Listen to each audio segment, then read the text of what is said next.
முருகன் அல்லது கார்த்திகேயன் என்பவர் சிவன் மற்றும் பார்வதி தேவியின் மகன். இந்தியாவில் மிகவும் புகழ்பெற்ற தேவனாக தமிழ் மக்களால் பெரிதும் போற்றப்படுகிறார். இதனால் அவரை தமிழர் கடவுள் என்றும் அழைக்கின்றனர்.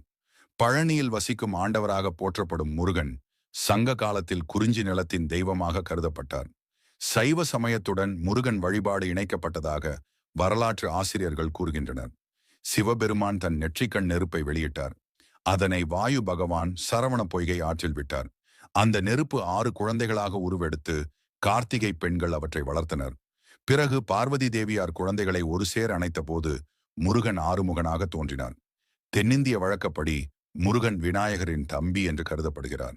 அவருக்கு வள்ளி மற்றும் தெய்வானை இருவரும் மனைவியர். முருகன் எப்போதும் இளமை நிறைந்த கடவுள். அவர் மயில் மீது சவாரி செய்யும். சில சமயங்களில் சேவல் கொடி வைத்திருப்பார்.